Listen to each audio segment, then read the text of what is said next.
Taste the Daily. Erode, Krishnagiri மற்றும் தருமபுரி மாவட்டங்களில் 6 பள்ளி மற்றும் கல்லூரி மாணவிகள் மாயமான சம்பவம் கடும் அதிர்ச்சியை ஏற்படுத்தியுள்ளது.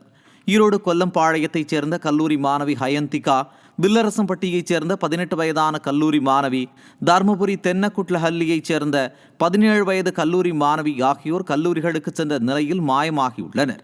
இதேபோன்று கிருஷ்ணகிரி ஒசூரைச் சேர்ந்த 22 வயதான சுபாஸ்ரீ, அஞ்சட்டி பகுதியைச் சேர்ந்த 17 வயதான +2 படிக்கும் சிறுமி மற்றும் விழுப்புரம் சித்தாம்பூண்டியைச் சேர்ந்த 19 வயது கல்லூரி மாணவி சுபாஷினி ஆகியோர் மாயமாகியுள்ளனர். தமிழகத்தில் சட்டம் ஒழுங்கு சீர்கெட்டுள்ளதற்கு இந்த சம்பவங்களை எடுத்துக்காட்டு என மக்கள் கடும் கண்டனம் தெரிவித்துள்ளனர். ISIS அமைப்பிற்கு ஆள் சேர்த்த வழக்கில் தமிழகத்தில் 4 பேர் பிடிபட்டனர். தடை செய்யப்பட்ட இயக்கமான ISIS அமைப்பிற்கு ஆள் சேர்க்கும் நடவடிக்கைகளின் பல்வேறு அமைப்புகள் ரகசியமாக ஈடுபடுவதாக தேசிய புலனாய்வு முகமைக்கு புகார் வந்தது. அதன்படி சென்னை, திண்டுக்கல், கோவை உள்ளிட்ட பல்வேறு இடங்களில் நடைபெற்ற விசாரணையில் சென்னை பாலவாக்கத்தைச் சேர்ந்த ஷேக் தாவூத், திண்டுக்கல்லைச் சேர்ந்த ராஜா முகமது, கோவையைச் சேர்ந்த ஜவஹர் சாதிக் மற்றும் அகமது அலி ஆகியோர் பிடிபட்டனர்.